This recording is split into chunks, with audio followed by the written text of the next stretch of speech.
जय नमोस्तु। तुम नंदयानंदमहु नंद परम तत् पद विंद पौ गम्यो शीत शोभा गुरु वेश गुपति रुई गुपति ज्ञान सहका तारण तरुण समर्थ मुनि गुरु संसार निवार धम्म जिनवरी अर्थत अर्थ जो भय विनाश भव जो ममल ज्ञान पर देव को गुरु को धर्म को साक्षी को बारंबार नमस्कार। श्री 24 थाना गणराज जी। ओम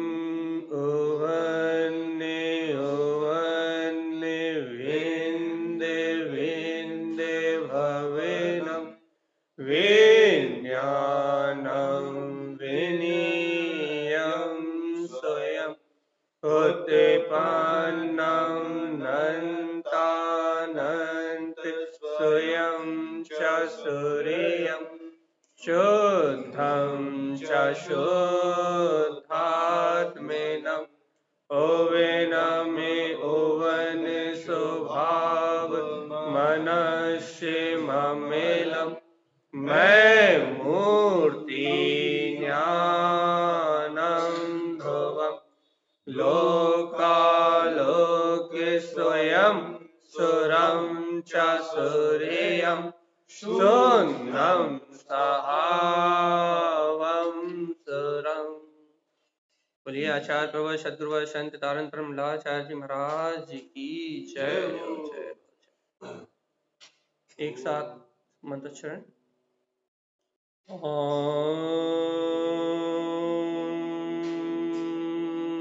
नमः ओवं क्षेत्र नमो नमः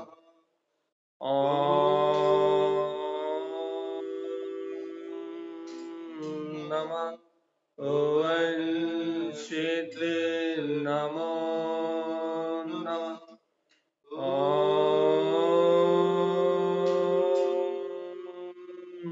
नमः ओवं क्षेत्र नमो नमः। परमाराध्य महाचंद वाणी सदगुरुवर श्रीमद चिंतानंद स्वामी और सर्वज्ञ जनेश्वर परमात्मा के अमृत में ज्ञान रसधार यह श्री 24 थाना गणराज जी, जहाँ श्रीमद चिंतानंद स्वामी हम सभी भव जीवों को आत्म कल्याण करने की प्रेरणा दे रहे हैं और जगा रहे हैं। जागो जीव आत्मा, कह रहे हैं कि जागो जीव आत्मा, अपनी अंतरात्मा का बोध जगाओ। क्यों? क्योंकि अक्षर स्वर व्यंजन पद के माध्यम से जो जिनवाणी का अर्थ है वो यही है कि आत्मा तीर्थ में है और जिन सामर्थ स्वयं सामर्थ्य में।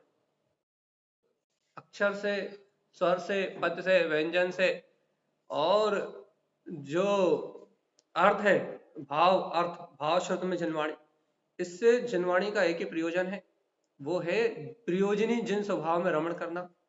अपने रत्नातर स्वभाव को, तीर्थ स्वभाव को व्यक्त करके जिन सामर्थ वीतरागता की सामर्थ को प्रकट करो। जिन समय अनमोद और जीवात्मा इस भव में यदि कोई काम करने योग्य है तो जिन समय अनमोद एक काम करने योग्य क्या है? जिन समय अनमोद का अर्थ यह है कि अपना जो स्वसमय स्वभाव है, जिन समय मतलब आत्मा को समय कहते हैं, जिन अंतर आत्मा जो अपना स्वसमय आत्मा है इसमें रमण करना। देखो भैया, अपन सुन रहे हैं, समझ रहे हैं, स्वीकार और हो जाए तो फिर आनंद है। यहाँ आचार्य गुरुदेव की बात क्या है भैया कि अपने जिन समय अर्थात स्व समय में रमण करने की बात। और जीव का स्व समय में रमण क्यों नहीं हो रहा भैया? क्या समस्या है? आप ये बताओ। कि जीव को आत्मा में रमण करने में क्या समस्या? तारण स्वामी क्या कह रहा है? गुरुदेव की बात क्या है भैया कि जीव आत्मा अपने स्वभाव में रमण करो। तो अपन ये बताओ कि जब गुरुदेव कह रहे हैं कि अपने स्वभाव में रमण करो, तो अपने को अपने स्वभाव में रमण करने में क्या समस्या है? कोई समस्या है? समस्या तो कुछ नहीं। तो फिर क्यों नहीं हो रहा? हाँ, इंटरेस्ट नहीं, रुचि नहीं है कह लो, दृढ़ता नहीं है कह लो, सच्चा निर्णय नहीं है कि मैं आत्मा ही हूँ और बाकी संसार धूल का ढेर है, सच्चा वस्तु स्वभाव का निर्णय नहीं है। तो तारण स्वामी कह रहे हैं जिन समय अनुभव, हाँ, इंद्रिय विषय भोग विलास में उपयोग लगा, दुनियादारी में मन लगा हुआ, तो संसार में मन लगे होने के कारण, संसार के बाहर इंद्रिय व्यापार में मन लगा होने के कारण तारण स्वामी की ये बात अंतर में नहीं जा रही। तारण स्वामी कह रहा है जिन समय अपना समय है जो अंतरात्मा वो अनुमोदन करने योग्य, जिन समय मतलब अपना वीतराग स्वसमय स्वभाव अनुमोदना करने योग्य। देखो भैया, बाहर में कोई घटना घटती है, यदि कोई पुण्य का काम करवा रहा है तो अनुमोदना करने के भाव आते कि नहीं आते? कोई दान कर रहा है, दया कर रहा है, परोपकार कर रहा है, और मान लो कोई धार्मिक आयोजन हो रहा है, तो अपने को अंतर से ऐसी भावना होती कितना अच्छा काम कर रहा है, अपने अभी भाव होते कि नहीं होते? ये भाव क्यों होते हैं भैया? क्योंकि अपने को अपन भी अपनी भी कसाय मंद है, अपना अपनी परोपकारी जीव है, अपने अंतर में भी कसाय की मंदता होने के कारण से क्या होता है कि कसाय की मंदता होती है तो अपने को कोई परोपकार करता है तो उसकी धर्म की प्रभावना करता है या कोई आयोजन करवाता है, तो अपने आप ही उसकी अनुमोदना करने के भाव होते हैं, अंतर से भाव उत्पन्न होते हैं कि देखो कितना अच्छा काम करवा। तो अब यदि बाहर में व्यवहारिक कोई अच्छा कार्य होता है तो अपने आप ही उसकी अनुमोदना करने का मन बन जाता है, क्योंकि मन के द्वारा होती वो अनुमोदना, मन के द्वारा होती, सुख की अनुमोदना मन के द्वारा होती हुई। अपने कसाय मंद है तो अपने को पुण्य कार्यों में अनुमोदना का भाव आता है, और एक जिसकी कसाय तीव्र है तो यदि उसे पाप, यदि कोई मार रहा हो, कोई पीट रहा हो, कोई बाहर में किसी को दुख दे रहा हो, कोई किसी का अहित कर रहा हो, चोरी कर रहा हो, भी कथा टीवी देखने मोबाइल चलाने में, यदि कसाय अशुभ हो, यदि कसाय तीव्र हो, अपनी कसाय अशुभ हो, तो संयोग की अनुमोदना करने में आनंद आता है। कितना अच्छा मकान बनाया, कितना अच्छा भोजन बनाया, कितनी दुनियादारी के, कितने अच्छे कपड़े पहने, कितने अच्छा सूट है, कितने अच्छे ज्वेलरी है, हमें कब मिलेगा? अनुमोदना का आनंद ही आता है कि तो सामने वाले की अनुमोदना करने में मजा ही आता है, कितना अच्छा है तुम्हारे पास जो पापों का संग्रह है, जो विषय भोगों की संपदा तुम आपने जोड़ रखी है, उसकी अनुमोदना करने में अपने आप ही आनंद आता है। अच्छा लगता है कि नहीं लगता? दूसरे के अच्छे अच्छे कपड़े देख के, अच्छी अच्छी चीजें देख के आनंद आता है कि नहीं आता? तो कसाय यदि अपनी मंद हो तो पुण्य क्रियाओं की, धार्मिक क्रियाओं की, दान की, दया की, परोपकार की, यदि कोई ऐसी क्रिया कर रहा तो उसकी अनुमोदना का मन होता। और यदि कसाय तीव्र हो तो भगवान जी पापों की, विषयों की, कसाय की, दुनियादारी की, इसकी अनुमोदना करने का मन होता। तो कसाय मंद होती है तो पुण्य की होती है, कसाय तीव्र होती है तो पाप की अनुमोदना होती है भैया। लेकिन तारण स्वामी क्या कह रहे हैं? कौन सी कसाय की बात कर रहे हैं? हाँ? अरे तारण स्वामी कौन सी कसाय की बात कर रहे हैं? तीव्र कसाय की, मंद कसाय की? हाँ, तारण स्वामी ना तीव्र कसाय की बात कर रहा है ना मंद कसाय की बात कर रहा है, वो अकषाय आत्मा का जो स्वभाव है ना, समय, शुद्ध समय, उसकी बात कर रहा है भैया। जिस स्वभाव में कसाय उत्पन्न होती ही नहीं है, जो स्वभाव कसाय से रहित है, जिस स्वभाव का संबंध कसाय धारा से है ही नहीं, हे जीवात्मा, ऐसे निष्कसाय अपना जो वीतराग यथा क्या चारित्र में जिन समय है, वीतराग समय है, ऐसे स्व समय की अनुमोदना करने का भाव तो लेके आओ।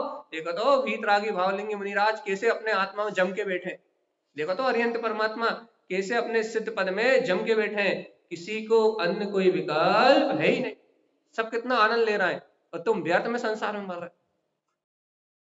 अब देखो अपनी भाषा में समझना पड़ेगा अपने को। तारण स्वामी तो डुबकी लगा लगा के, वो तो उसमें डूब डूब के लिख रहा है, और अभी अपन उतना डूब के तो डूब के अपन तो पढ़ भी नहीं पा रहा है उसे। समझ में नहीं।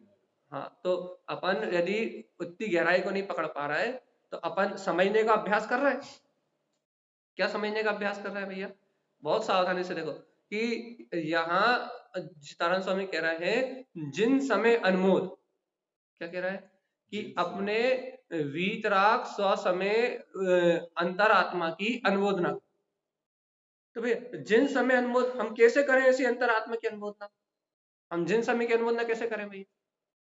तो आप एक बात बताओ, यदि अपने को पाप की रुचि होगी अच्छे से, यदि जीवन में यदि अपने को पाप की रुचि होगी, तो पाप की रुचि होने के कारण से आपको संसार के काम की अनुबंधना अपने आप हो जाएगी नहीं? मान लो घर में अच्छा भोजन बना हो तो आपको उसकी अनुबंधना होगी कि नहीं होगी?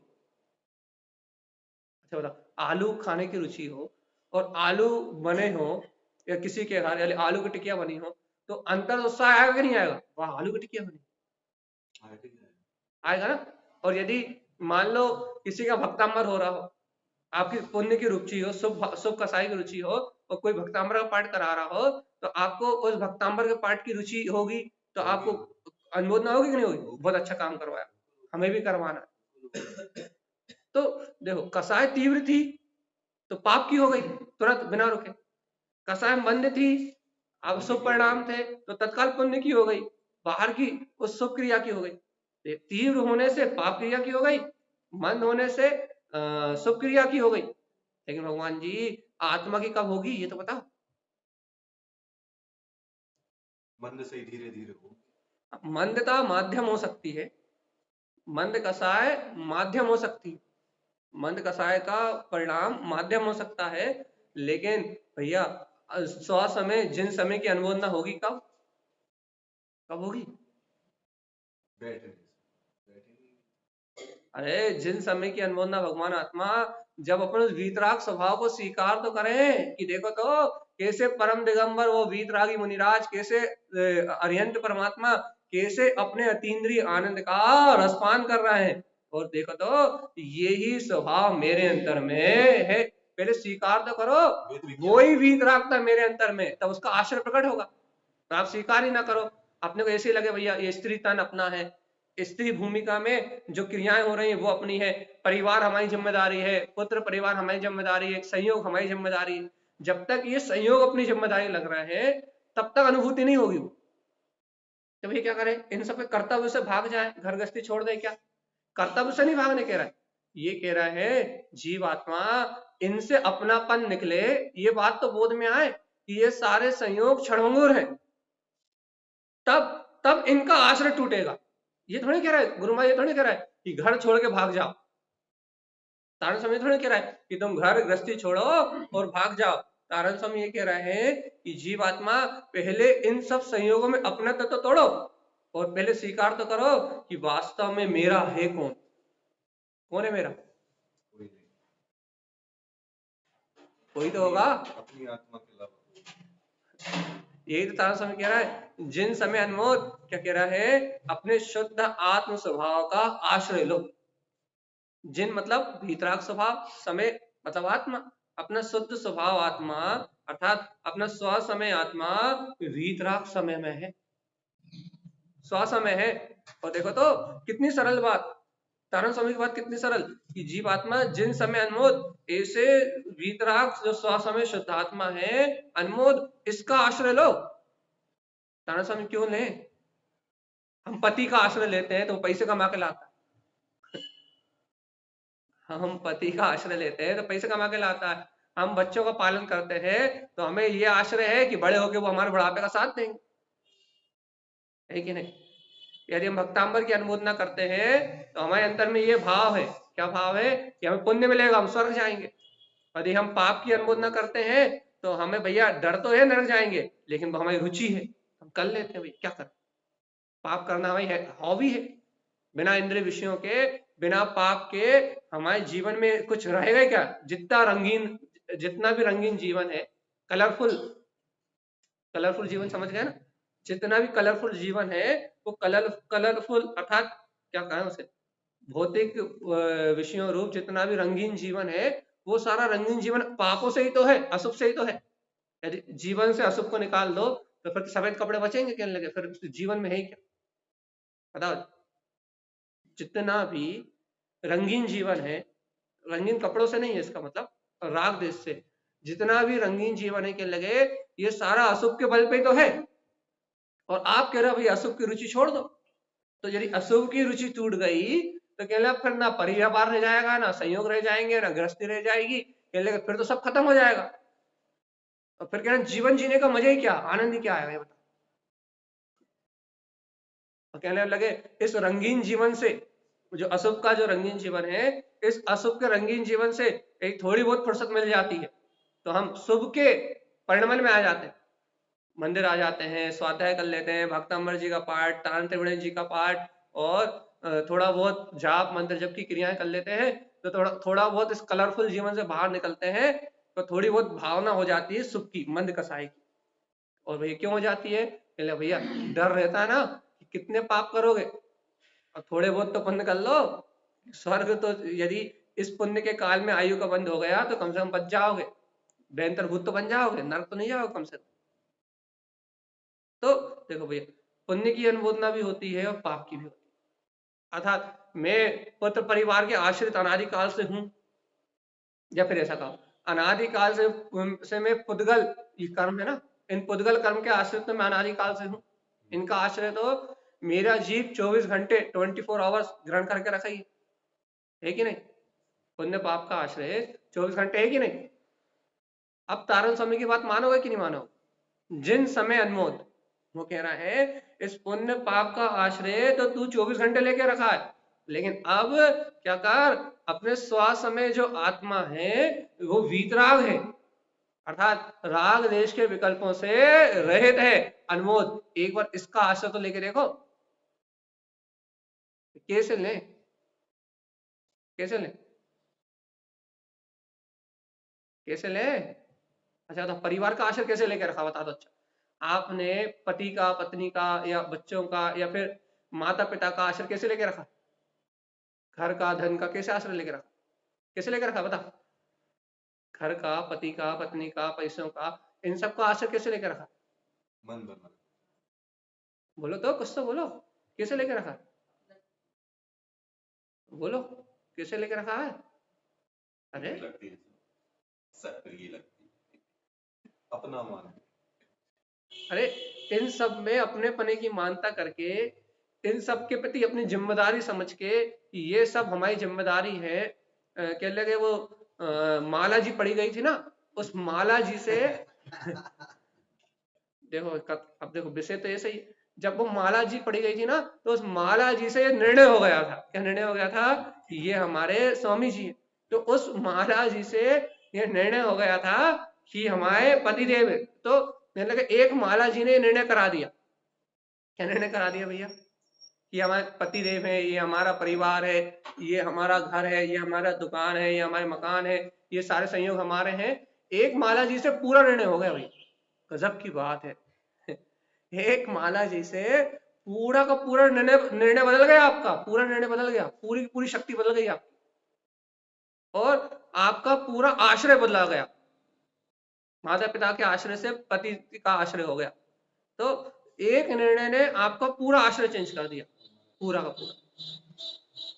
हाँ माला जी ने जो लिखा है वो पता ही नहीं। अब वो माला जी यदि माला जी पढ़ लेते हैं सही से तो फिर वो हो ही नहीं पाता, फिर तो वो दिक्कत ही नहीं होती, फिर कोई दिक्कत ही नहीं थी। माला जी जिसलिए थी वो माला जी इसलिए नहीं रह गई। तो फिर तो एक माला जी ने वो माला जी इसलिए थी कि तुम्हारी मिथ्या मानता ना हो पाए, तो माला जी इसलिए पढ़ी जाती है कि जीवात्मा कहीं संयोग में तो है, कर्म की धारा में तो परिवार का कहना डूबने तो जा रहा हो, लेकिन तैरने की विधि सीख लो। संयोग में तो जा रहा हो लेकिन अपना संयम, अपना व्रत, अपना निर्णय मत छोड़ देना, मतलब अपनी श्रद्धा मत छोड़ देना। माला रोहन जी कहती है कि सम्यक दर्शन मत छोड़ देना। क्या कहती है माला रोहन जी, कि तुम जा तो रहे हो संयोग में, लेकिन तैरने की विधि सीख जाओ। इस गृहस्थी में फंसने से पहले माला रोहन जी इसलिए सुनाई जाती है कि सम्यक दर्शन ही होगा तो ही तैर पाओगे, और बिना सम्यक दर्शन के यदि इस दलदल में कूद गए तुम तो फिर फिर नर्क जाना निश्चित ही है, इसलिए होती हो।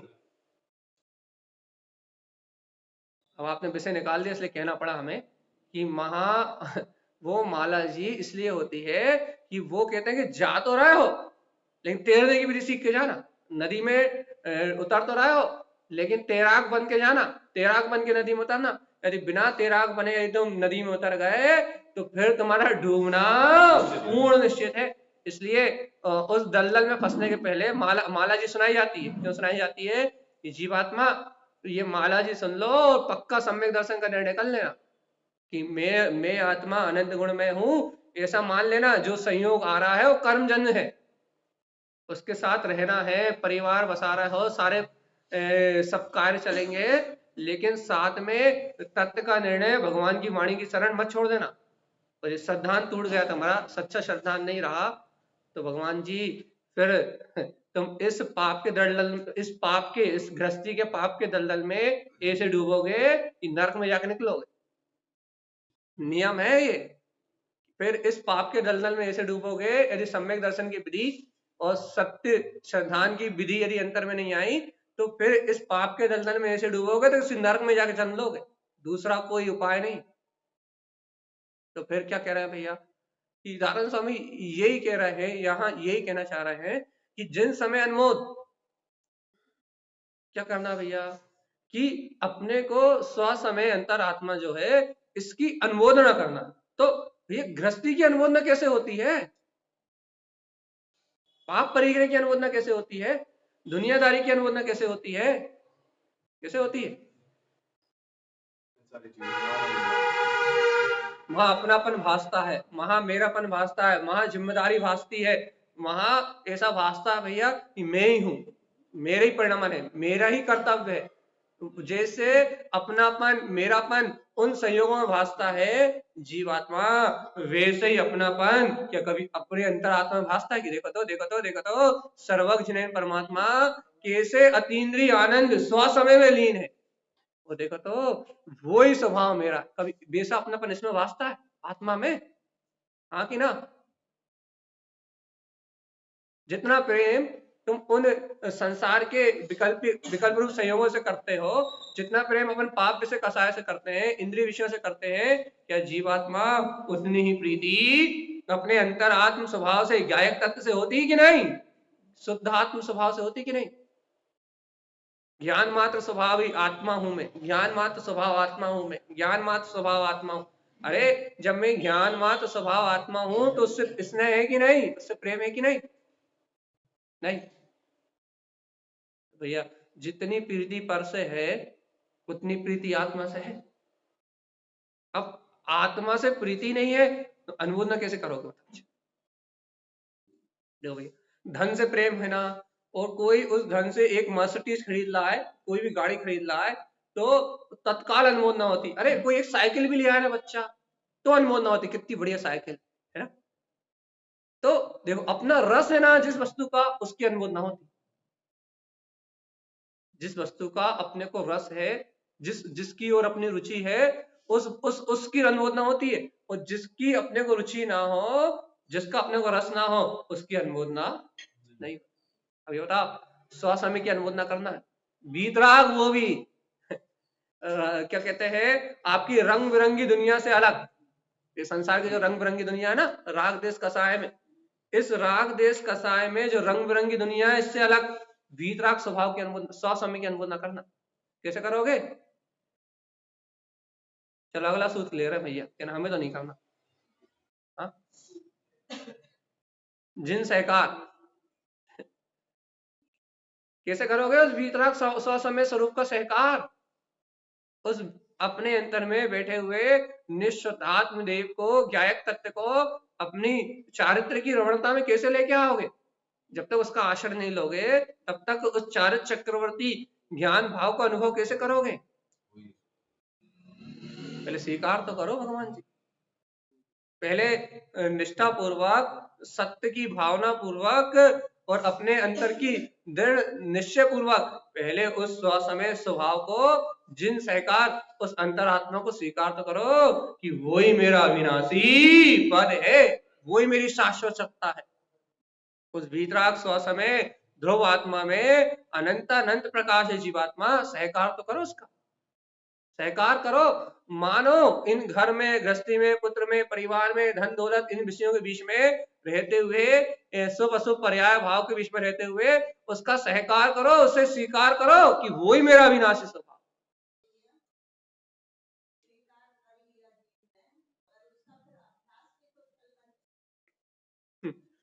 हमें कितने बार बताया गया है, हाँ ठीक है, लेकिन आप यहाँ नहीं, कि सहकार का मतलब क्या होता है या स्वीकार का मतलब क्या होता है। स्वीकारता एक बार थोड़ी ना होती। लोग स्वीकारता ऐसा समझते हैं कि जैसे कि हमने अभी यहाँ बैठे मंदिर में स्वीकार कर लिया कि मैं आत्मा हूं और बस भूल गए। स्वीकारता ऐसी थोड़ी ना होती। स्वीकारता हर परिणमन के, हर पर्याय के, हर घटना के बीच में होती। 24 घंटे जब पर पर्याय परिणमन संसार के विकल्प चल रहे हैं, जब राग देश की कसाय चल रही है, जब पुण्य पाप का परिणमन चल रहा है, यहाँ नहीं, 24 घंटे 365 दिन निरंतर ये स्वीकारता में आए कि मैं वो चेतना ही हूं। वस्तु स्वभाव निरंतर स्वीकारता में रहे। वो जो पर्याय धारा चल रही है वो क्षणभंगुर है, नाशवान है, असत्य है, मेरे से भिन्न है, ये स्वीकारता, अभी नहीं, निरंतर। इस निरंतरता का नाम स्वीकारता है। तो क्या कह रहे हैं तानंद स्वामी, सहकार, इसे चारित्र की रमणता में स्वीकार तो करो, सहकार तो करो इसका। जान देखो तो, जान जिन, जान जिन कह रहा है, जान जिन। अरे सुनो तो, अरे ये जान अर्थ में अपना जितेंद्रीय स्वभाव ही है। अरे देखो सरल भाषा में, जान जिन, जान लो, सरल भाषा में, बिल्कुल सरल, एकदम सरल। जान लो, क्या जान लो, जिन, तुम कौन हो, जिन। देखो सरल कर दिया ऐसे, है तो थोड़ा डीप। यदि इसका अर्थ निकाले, जान अर्थ में अपना वीतराग स्वभाव प्रकाशित हो रहा है। लेकिन देखो सरल सी बात जो समझ में नहीं आती, संसार में रहते हुए जो बात समझ में नहीं आती, ऐसा लगता है ये आत्मा आत्मा आत्मा, क्या है ये, क्या है आत्मा, क्या है, कुछ नहीं है, फालतू बातें हैं, सब जनवाणी की बातें हैं, ये अनुभव में थोड़ी ना आती। ये अनुभव की, ये जनवाणी की बातें शास्त्रों में है, कोई शास्त्रों की बातें कोई अनुभव में थोड़ी ना आती। हमने कल भी कहा था, ये तारण स्वामी ने कल्पना लिखी, एक कवि की कल्पना है, कि लगे ऐसा होता है क्या।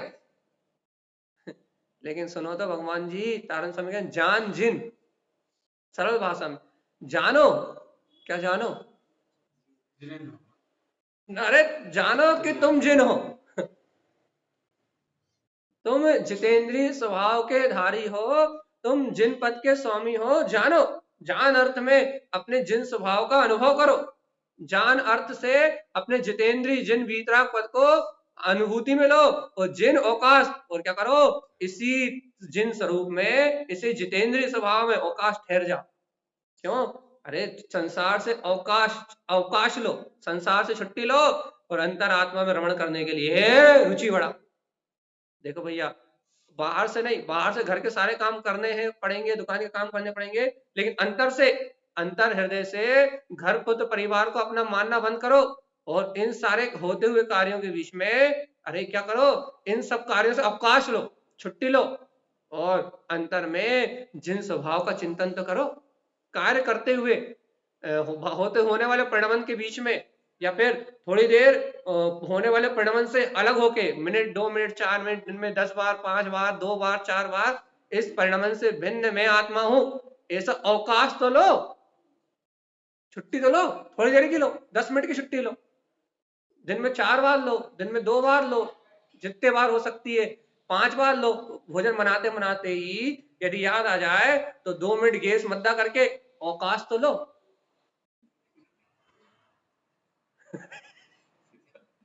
नहीं हो पाएगा।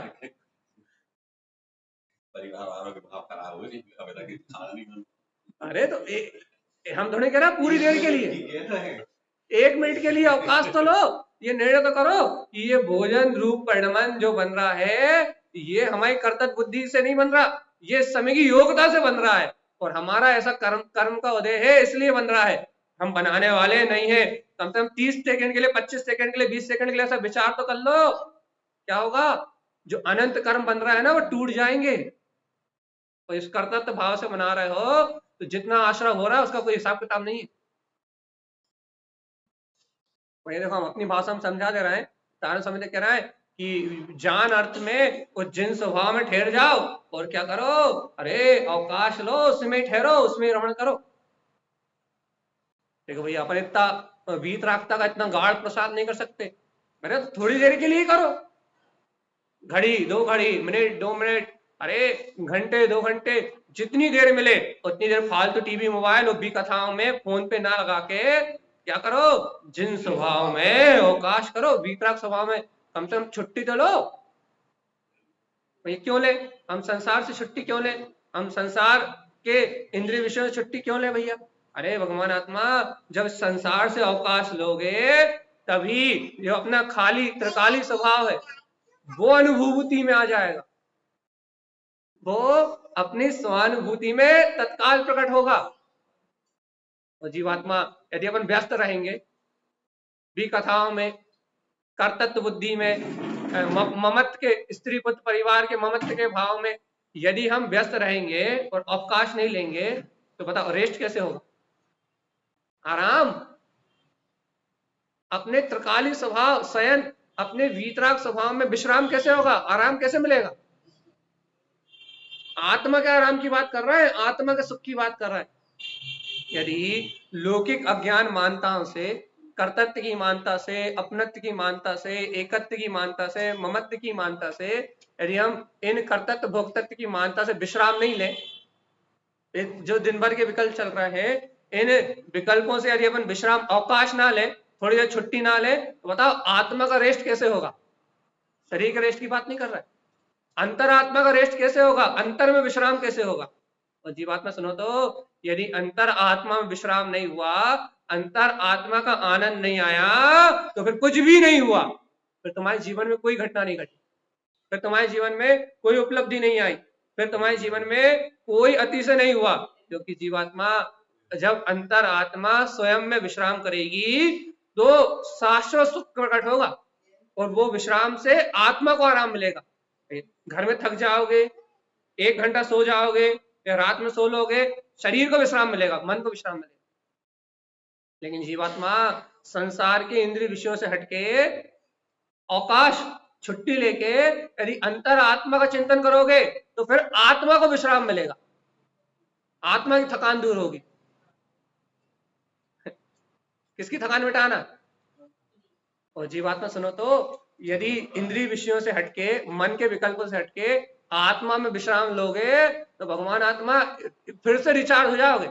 बाहर की सारी थकान मन के विकल्पों से होती है, यदि आत्मा का चिंतन कर लोगे तो अपने आप ही मन की थकान दूर हो जाएगी, और मन की थकान दूर होगी तो अपने आप में एनर्जी फील करोगे। आधे रोग, आधी चिंताएं और आधी जो आपके जीवन में परेशानियां हैं, तो आधी परेशानियां अपने आप खत्म हो जाएंगी।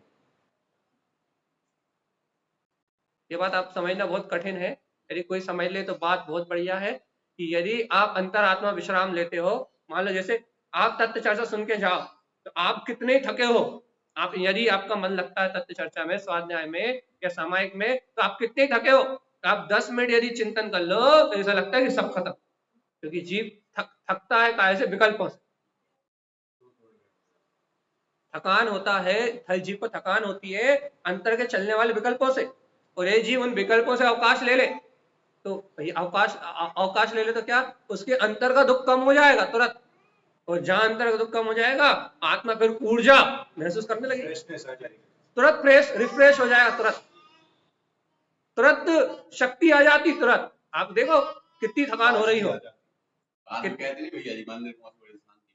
हाँ वो क्या है, वो जो विकल्प थे, जो थकान थी, उनसे शुभ विकल्प से वो थकान मिट गई, तो क्या हुआ, मंदिर आते बड़ी बड़ी शांति मिलती है, बड़ा अच्छा सा लगता है, तो वो अशुभ विकल्प टूट गए, अशुभ विकल्पों की थकान थी, पापों के विचारों की थकान थी, चैत्यालय आए तो वो थकान मिटी, तो बढ़िया आनंद, फ्रेश में फ्रेश, बिल्कुल एकदम ऐसा लगता है कि तरोताजा होगा। भगवान जी जब अशुभ से शुभ में आने में तरोताजा हो जाते हो, तो भगवान आत्मा जिस दिन शुद्ध शुद्ध में आओगे, तारण स्वामी कह रहे हैं, अंतरात्मा का चिंतन करोगे, वस्तु स्वभाव का गाढ़ा निर्णय करोगे, उस दिन क्या होगा? क्या होगा? अरे जन्म जन्म की, एक जन्म की नहीं, अनादि अनंत जन्मों की जन्म मरण की थकान छूट जाएगी, एक जन्म की नहीं टूटेगी, अनादि काल की टूट जाएगी, छोड़ने की नहीं, एक जन्म की नहीं, अनादि अनंत जो संसार में परिभ्रमण कर रहे हो, अनंत काल की थकान निपट जाएगी जीवात्मा। कैसे कैसे निपट जाएगी? हाँ,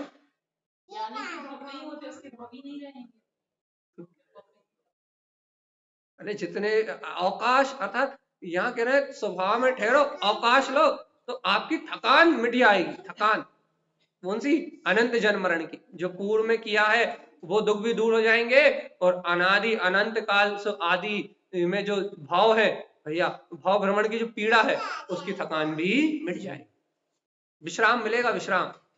और ये जो विश्राम का सुख है वो शाश्वत है। लेकिन भैया अपन तो थोड़ा सा आराम करके सुखी होना चाहते हैं, शरीर की थकान मिटाने को थकान मानते हैं, लेकिन भगवान जी शरीर की थकान से ज्यादा बड़ी थकान है मानसिक थकान। मन की थकान मिट जाए, वस्तु स्वभाव का निर्णय हो जाए, तो वो थकान जो मिटती है वो ऊर्जा देती है। शरीर की थकान से शरीर को बल, वो पुण्य पाप के अधीन है, लेकिन मन की थकान अपने विवेक पे अधीन है, अपने विचार पे अधीन है, अपनी मान्यता पे अधीन है। तो अब इस विषय को जब तक खींचेंगे तब तक चलता रहेगा। इसलिए जिन अवकाश के बाद अर्थ जिन,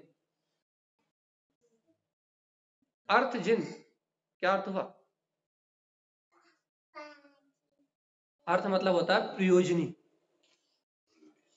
मेरे लिए हितकारी, मेरा कल्याण करने वाला, मेरे लिए उपयोगी, उपादेय। तो अर्थ जिन, तारण स्वामी क्या कह रहे हैं कि अर्थ जिन, अरे देखो तो देखो तो देखो तो, ये जो जितेंद्रिय स्वभाव है यही प्रयोजनी है, इसमें रहना ही प्रयोजनी है, इसकी चर्चा करना प्रयोजनी है, इसकी भक्ति करना प्रयोजनी है, इसका बहुमान करना प्रयोजनी है, इसका चिंतन करना प्रयोजनी है, इसका मनन करना प्रयोजनी है। अरे अपना जिन स्वभाव ही अर्थ है, मतलब अरे अपना जिन स्वभाव ही धन है, चैतन्य धन, ज्ञान धन, आनंद धन। अर्थ मतलब समझे कि नहीं? प्रयोजन, नोट, लाभ, स्व स्व धन, आय, स्व के धन की आय, स्वाध्याय। क्या कह रहा है? अर्थ जिन, अरे यही अर्थ है, इसी की सिद्धि के लिए दुनिया भाग रही है। अरे बाहर में तो लोग धन दौलत सोना चांदी को अर्थ मानते हैं, तो उसकी साधना के लिए भागते हैं, उसके लिए पाप करते हैं, मायाचारी करते हैं, झूठ बोलते हैं, काम करते हैं, भोग करते हैं, विषय कषायों में तरलीन रहते हैं। काय के लिए?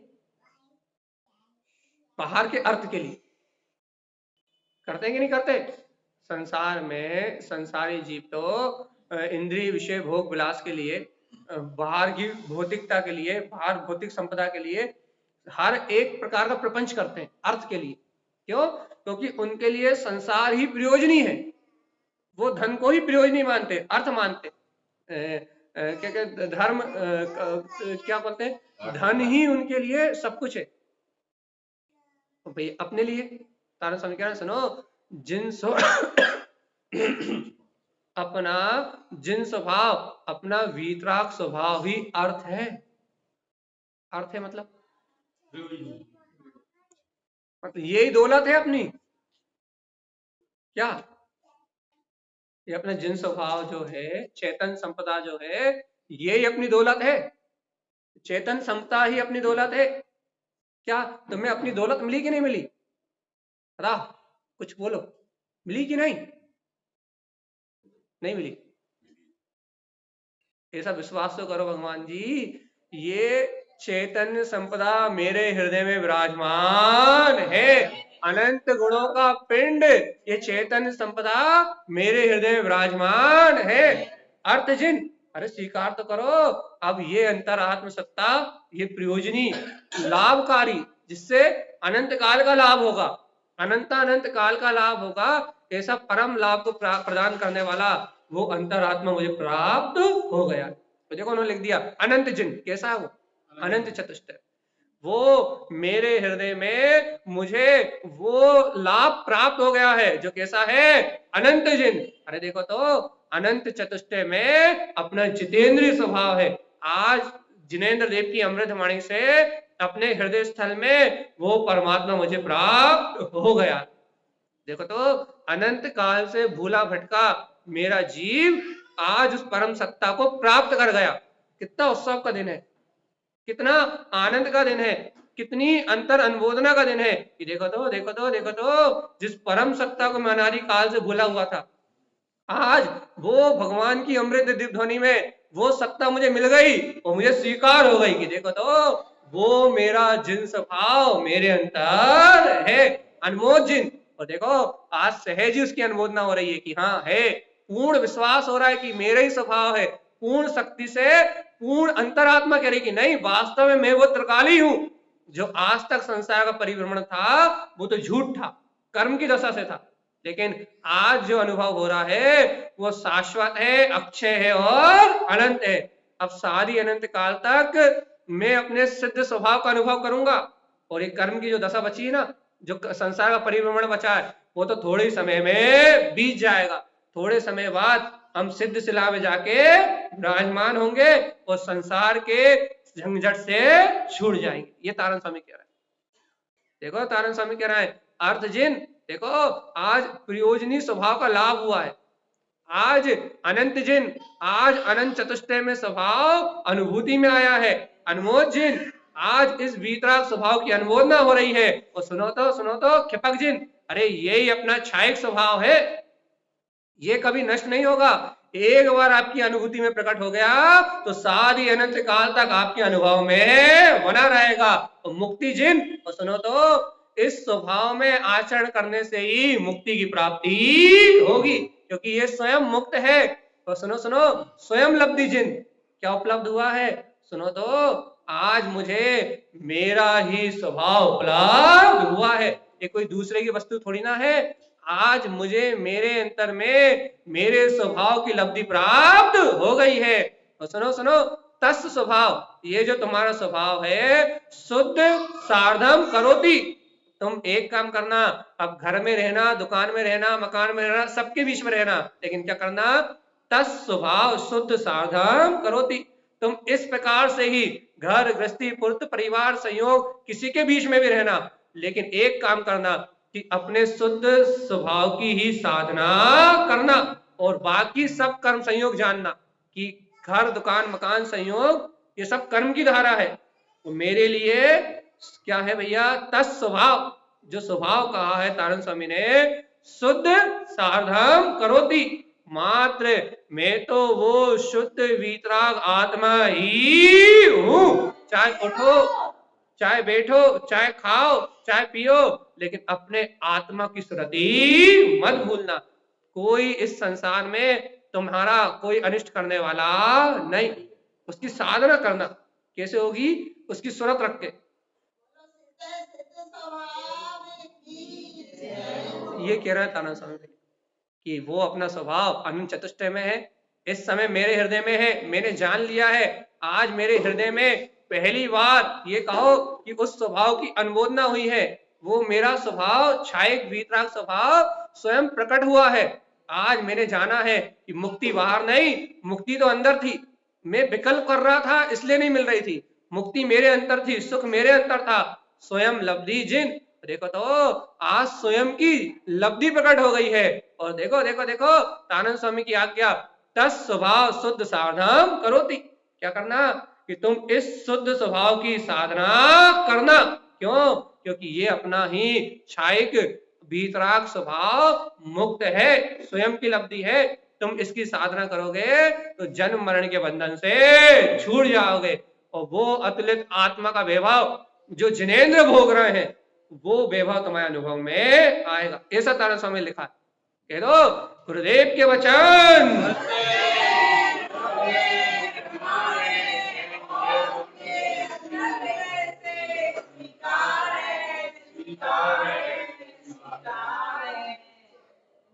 जब ऐसी अंतर हृदय की अनुमोदना होती है तब अनुभूति का लाभ होता है।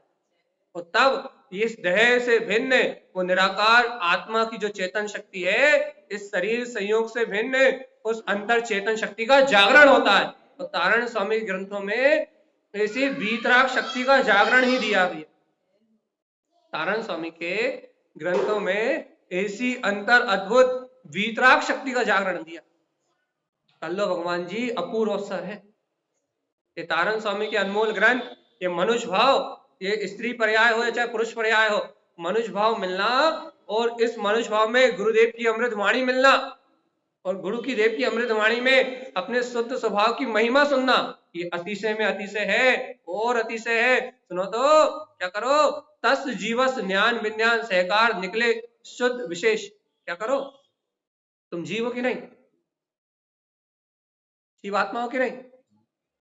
अरे जीवात्मा स्वीकार तो करो, कहां मन लगा हुआ है। तस जीवस, तुम जीवात्मा हो, ज्ञान विज्ञान भेद ज्ञान की शक्ति जगाओ। आज इस समय इस पल मैं आत्मा इस शरीर से भिन्न हूं, ज्ञान विज्ञान सहकार, ऐसे अपने केवल ज्ञान में स्वभाव का सहकार करो। निकले तो इस संसार परिवहन से बाहर निकल जाओगे, शुद्ध विशेष। तो शुद्धता का बोध होगा भैया। कैसी शुद्धता? अनंत चतुष्टय मैं आत्मा कैसा हूं, अनंत दर्शन, अनंत ज्ञान, अनंत सुख, अनंत वीर में। तो वो आत्मा तुम्हें प्रत्यक्ष दिखाई देगा। देखो देखो देखो, संसार के पागल जीव इंद्रिय विषय भोगों में जिस अपने अनंत सुख को, अनंत वीर को, अनंत ज्ञान को, अनंत दर्शन को भूले हैं, सुनो सुनो, जब तुम अपने अंतर आत्मा की सूरत रखोगे, अपने गायक स्वभाव को स्वीकार करोगे, तो इस संसार के जीव जिस परमात्म सत्ता को भूले हैं, वो अनंत चतुष्टय तुम्हें अपने हृदय में दिखाई देगा। वो अनंत चतुष्टय तुम्हें अपनी अंतर आत्मा में दर्शन में प्रकट होगा। ऐसा तारण स्वामी कह रहे।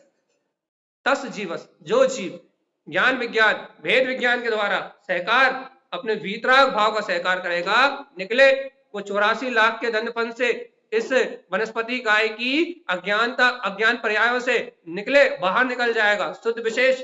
और शुद्धता से विशेष रूप से क्या देखेगा? अनंत चतुष्टय। अपने अनंत चतुष्टय को क्या देखेगा? सुख सत्ता चेतन बोध प्राण लब्धि। उसे क्या होगा? साधक दशा में सुख सत्ता चेतन बोध इन चार प्राणों की लब्धि प्राप्त हो जाए। अनादिकाल की अज्ञान मानता थी कि मैं संयोगी 10 प्राण से जीता।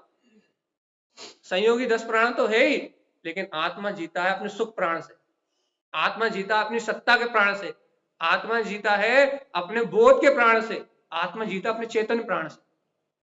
अनादिकाल से मिथ्या मानता थी। क्या मिथ्या मानता थी? कि मैं सुख श्वास से जीता हूं, शरीर से जीता हूं, मन बल से जीता हूं, वचन बल से जीता हूं, काय बल से जीता हूं। अनादिकाल से ये मानता थी ये मन वचन काय का बल मेरा है, 5 इंद्रियों का बल मेरा है, श्वास और आयु ये मेरा बल है, ये मेरी शक्ति है, 10 प्राण मेरे हैं। अनादिकाल से ये मिथ्या मानता थी कि ये 10 प्राणों से मैं जीता हूं। लेकिन साधक तो ऐसी मानता नहीं। साधक जानता है कि ये 10 प्राण तो कर्म संयोग के हैं, आज हैं और कल नहीं रहेंगे। आज 10 है कल 4 हो जाएंगे, आज 10 है कल 6 हो जाएंगे, 5 हो जाएंगे, 4 हो जाएंगे, एक इंद्रिय पर्याय में जाओगे 4 रह जाएंगे। लेकिन साधक ये जानता है कि 10 प्राण से जीव नहीं जीता। 10 प्राण तो पुण्य पाप का खेल है। लेकिन जीवात्मा सुनो, तारण स्वामी क्या कह रहा है? सुख ये तुम्हारा शाश्वत प्राण है, ये आत्मा का शाश्वत प्राण है। सत्ता साता जिसे लिखा है, अरे ये आत्मा की अविनाशी सत्ता। और बोध, किसका बोध? किसका बोध? अरे किसका सुख, किसकी सत्ता, किसका बोध? चैतन्य, ये प्राण है आत्मा। अच्छा बताओ भैया, यदि अपन वास्तव में आत्मा है तो अपने कोई 4 प्रकट हुए कि नहीं? अच्छा बताओ, हम सरल भाषा में कहें, सरल समझ में आ जाए। एक बार बताओ, ये अंतर में मैं अनंत सुख में आत्मा हूं, ये बात सुन के सुख का एहसास हो रहा कि नहीं हो रहा? भगवान की वाणी सुन के पहले अपन जो दुखी रहते थे, ऐसा क्यों हो गया, ऐसा क्यों हो गया, दुनियादारी के विकल्प में दुखी रहते थे, जब से आत्मा का श्रद्धान हुआ है वो दुख खत्म हो गया कि नहीं हो गया? तो नाना प्रकार के दुख होते थे हमें, ऐसा ये क्यों कर रहा है, ऐसा ये क्यों कर रहा है, मिथ्या मान्यताओं से कहीं शरीर मर गए तो, कहीं कुछ हो गया तो, कहीं कुछ हो गया था। जो अनादि काल से हमें मिथ्या मान्यता के दुख थे, परिवार की हानि ना हो जाए, पुत्र की हानि ना हो जाए, धन की हानि ना हो जाए, जब से भगवान की वाणी का निर्णय किया है कि जो होना है वो निश्चित, जब से भगवान की इस अमृत वाणी का निर्णय किया है कि मैं इस संसार से भिन्न, इस परिणमन से भिन्न गायक आत्मा ही हूं, जब से भगवान की इस दिव्य ध्वनि का निर्णय किया है, तब से वो दुख दूर हो गया कि नहीं हो गया? तो भगवान जी, यदि वो अंतर का मन का दुख दूर हो गया है, तो सुख क्या हो रहा है? यदि वो दुख दूर हुआ है तो फिर क्या हो रहा है? हाँ, मैं आत्मा हूं, स्वभाव हूं, ऐसा स्मरण करके सुख सुख अनुभूति हो रही कि नहीं हो रही? सुखानुभूति, सुखानुभूति का भाव, सुख सुख सुख में, अंतर में सुखमात्र सत्ता का बोध, आहा देखो तो वास्तव में अनंत सुख में ये आत्मा ही है। ये सुखी रहने लगे कि नहीं रहने लगे अपने गायक के निर्णय में? बाहर में कोई भी कर्म की धारा चल रही हो, लेकिन अपने को आत्म सभा का स्मरण आते ही वो कर्म के सारे दुख एक क्षण में बिला जाते कि नहीं बिला जाते? सुख प्रकट हुआ कि नहीं हुआ? ज्ञानी साधक को विशेषता से होता है, आत्मवर्ता में होता है, लेकिन भैया अपने को भगवान की वाणी का निर्णय करने रूप सुख तो हुआ कि नहीं हुआ? अरे 14 गुण स्थान में सम्यक दर्शन होते ही सुख की शुरुआत हो जाती है। अरे 14 गुण स्थान में सम्यक दर्शन होना तो छोड़ो, वस्तु स्वभाव का निर्णय हो जाए, सम्यक दर्शन की पर्याय आई हो या नहीं आई हो, भगवान के द्वारा कहे वस्तु स्वरूप का निर्णय करके तत्व का अभ्यास करने से ही सुख की प्रारंभिकता हो जाती है भैया। सुख शुरू हो गया कि नहीं हो गया है? सुखी हुए कि नहीं?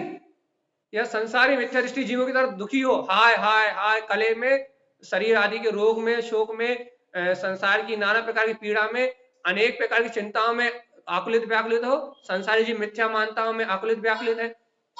अपन उन मिथ्या मानताओं में आकुलित व्याकुलित है या सुखी हो गए? हाँ,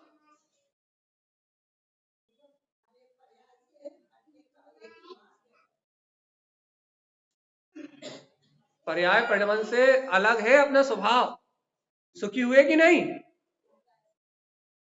इसे कहते हैं सुख, साता। अब साता क्या है भैया? अपनी शाश्वत सत्ता का बोध।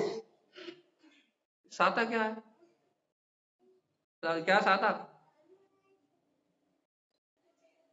अरे सुख हो गया तो वो साता नहीं, कर्मों की साता नहीं। अरे सत्ता, उस अपनी अंतर आत्मा की जो सत्ता है, वो अपनी अंतर में साक्षी भाव, ज्ञायक भाव से जो सहज अपनी सत्ता जानने में आ रही, स्वीकार हो रहा कि नहीं हो रहा? क्या वो अनंत ज्ञान मात्र पिंड, वो अनंत दर्शन मात्र शक्ति, वो अंतर में दिखाई दे रही कि नहीं दे रही? अपनी सत्ता को अपने में जान रहे कि नहीं जान रहे? साक्षी भाव आया कि नहीं आया? थोड़ा बहुत भैया ज्ञातापना, मैं ज्ञायक आत्मा हूं, ऐसा कहते कहते कहते कहते ये निर्णय हुआ कि नहीं हुआ कि वास्तव में कर्मों की धारा तो स्वतंत्र चल रही, अपन तो इस कर्म धारा से भिन्न अस्तित्व मात्र है बस, अस्तित्व मात्र है बस, अस्तित्व मात्र मेरा ज्ञान स्वभाव है और कुछ भी नहीं। जो हो रहा है वो तो कर्म का खेल है, वो जहां कुछ होता नहीं है वो मैं हूं। वो आ रहा है कि नहीं आ रहा? ओ साता, साता है कि नहीं? क्या साता में जीवन निकल रहा?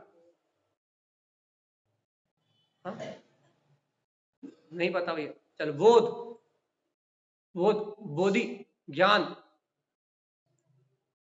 बोध आया कि नहीं आया कि ज्ञान मात्र पिंड ही मैं हूं, जो अनंत सुख में है, जो अनंत साक्षी ज्ञाता भाव में, अनंत दर्शन में है, ऐसे ज्ञान में होने का बोध आया कि नहीं आया? बोध बोध बोध, बोधि दुर्लभ प्रकट हुई कि नहीं हुई भैया? और चैतन्य प्राण, राणा स्वामी कह रहे सुनो, जीव तो अपने इन चेतन प्राणों के द्वारा जीता, दर्शन में, ज्ञान में, सुख में जीव अपने चेतन प्राणों से जीता है। जीव कभी भी इन कर्म आवरणों से नहीं जीता, मन से, वचन से, काय से कभी नहीं जीता। मन, मन वचन काय तो ये तो संयोगी परिणमन है, मन वचन काय तो ये तो कर्म का संयोगी परिणाम है, इससे आत्मा की सत्ता थोड़ी ना है। अच्छा बताओ, कई बार मन छूट गया अपने से, कई बार वचन छूट गए, काय तो खैर कभी छुट्टी नहीं है, काय छूट जाए तो जीव मुक्त हो जाएगा, लेकिन मन वचन का संयोग तो, वो 5 इंद्रियों में से 4 इंद्रियों का संयोग तो अपने से कईयों बार छूटा, छूटा कि नहीं छूटा? कईयों बार अपन ने मन का और श्वास का भी संयोग छूट गया अपने से, बस 2 चीज का नहीं छूटा। एक क्या बोलते हैं, स्पर्शन इंद्री काय का, स्पर्शन इंद्री का, और आयु का, कहीं भी रहा तो अपनी आयु के अनुसार रहा। बाकी बाकी के 7 प्राण तो कई बार छूटे कि नहीं छूटे? एक इंद्री में भी गया, 4 प्राण तो रहे मेरे, लेकिन बाकी 6 छूटे कि नहीं छूटे? कईयों बार छूटे कि नहीं छूटे? भगवान जी ये बताओ, जब ये 6 प्राण कई बार छूट गए अपने, उसके बाद ही मैं रहा कि नहीं रहा? किसके बल पे रहा? हाँ हाँ,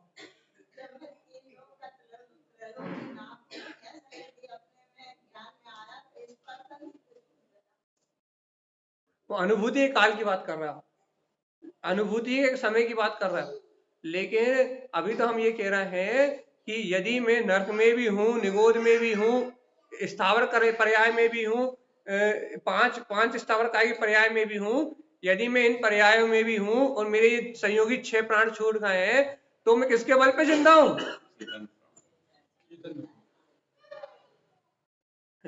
भैया यदि मैं महा जिंदा नहीं रहता, यदि महाजीवत की शक्ति नहीं होती, तो आज संगी पंचेंद्रिय 10 प्राण कहां से लाते? और आज ये 10 प्राणों की कीमत क्यों है? क्योंकि इसमें जीव है तो प्राण संज्ञा है। और मान लो जीव ना हो और ये 10 संयोग हो, मन भी हो, 5 इंद्रिय भी हो, अब और बाकी आयु कर्म का उदय भी हो, शरीर की, पुद्गल की आयु रूप पर्याय भी हो, और भैया और जीव अकेला इसमें निकाल दो, चेतनता निकाल दो, वो 10 प्राण बगल में रख दो, तो वैसे प्राण कहलाएंगे नहीं, लेकिन 10 संयोग जो है इन्हें बगल में रख दो तो क्या काम के? कोमा में तो 10 है, जीव है ना। चलिए बताओ, मुर्दा ले आओ, एक आध कोई मरा हो तो खुरई में उठा के लाकर रखो यहाँ, उसमें अपन 6-7 प्राणों तो गिन ही लेंगे, सामने दिखाई दे जाएगी, लेकिन प्राण नहीं, प्राण के निमित्त उपकरण दिख जाएंगे। प्राण तो वो जीव ही आत्मा है कि नहीं है? प्राण तो वो जीव आत्मा है, या फिर वो मुर्दा ले आओ यहाँ लेटा लाके अपन, उसमें अपन चिन्ह देख लेंगे, 5 चिन्ह दिख जाएगा, द्रव मन दिख जाएगा आपको, है ना, और क्या बोलते हैं शरीर दिख जाएगा, तो आपको 5-6 चीज 7 चीज तो मिल ही जाएंगी, लेकिन प्राण प्राण प्राण प्राण प्राण क्या है? हाँ, प्राण क्या है? प्राण वही तो नहीं पता।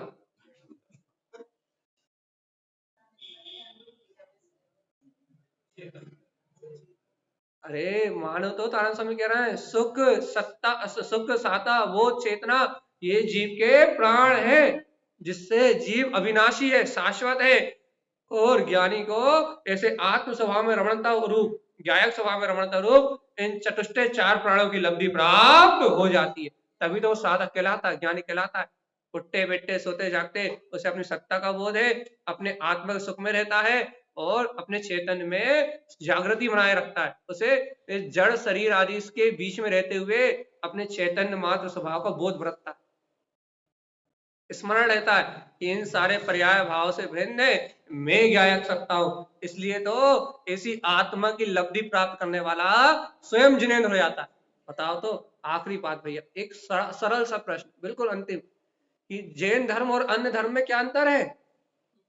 यही तो अंतर है ना, कि इस जिनेंद्र भगवान के पंथ में, इस सर्वज्ञ के कुल में कोई भी जीव अपना पुरुषार्थ करके स्वयं सर्वज्ञ बन सकता है। यही तो अंतर है ना, कि यहाँ जो अपना कुल है वो स्वयं परमात्मा बनने का कुल है, और अन्य मतों में क्या है, महा परमात्मा तो एक ही होता है और बाकी सब नौकर होते हैं, उसके भक्त होते हैं, महाभक्त और भगवान होते हैं। और ये जैन धर्म क्या है, तू स्वयं भगवान है का मंत्र क्या है, अनंत चतुष्टय सुख सत्ता चेतन बोध में अपने वीतराग भाव को प्रकट करने की कला क्या है, यही तो है कि ये जीव घर गृहस्थी पुत्र परिवार इनके संयोग में रहते हुए भी जो जीव अपने अंतर स्वभाव का पुरुषार्थ करता है, जो भी जीव भगवान की वाणी को स्वीकार करता है, वो इन सर्वक परमात्मा के समान अपने पद को प्रकट कर लेता। यही तो अंतर है ना कि अन्य मत में और अपने वीतराग धर्म में, तारण पंथ में और अन्य क्रियाकांड आडंबर में क्या अंतर है कि तारण पंथ में शुद्ध, तारण पंथी मतलब शुद्ध मोक्ष मार्गी, तारण पंथी मतलब घर गृहस्थी पुत्र परिवार या फिर प्रतिमाएं और महाव्रत आदि को धारण करके जो जीव मोक्ष मार्ग में चल रहा है, जो सम्यक दृष्टि है, संयोग में रहते हुए भी जो स्वयं को साध रहा है मोक्ष मार्ग में, जिन्हें भगवान की आज्ञा अनुसार आचरण कर रहा है, वो तारण पंथी। और जो जीव भैया इंद्रिय विषय भोगों में ही लिप्त है, इंद्रिय विषय कसाय में लिप्त है और अपने अंतर की चेतन शक्ति को, चार प्राणों को नहीं जान रहा, वो कौन?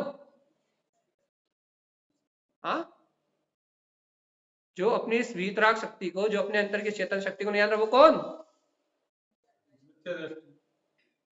मिथ्या दृष्टि तारमपंथी तो हो ही नहीं सकता भैया, खत्म अपना टाइम।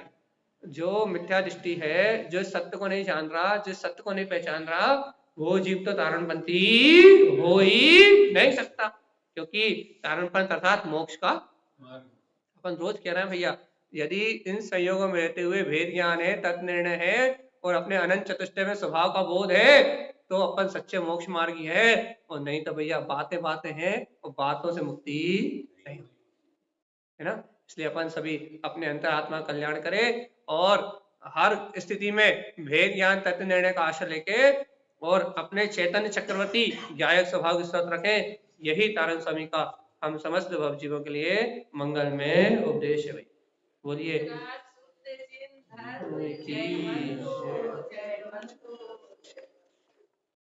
जय नमोस्तु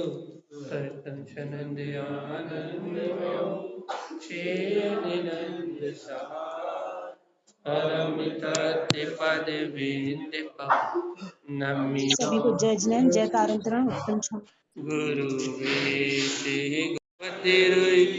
गोपति न्याय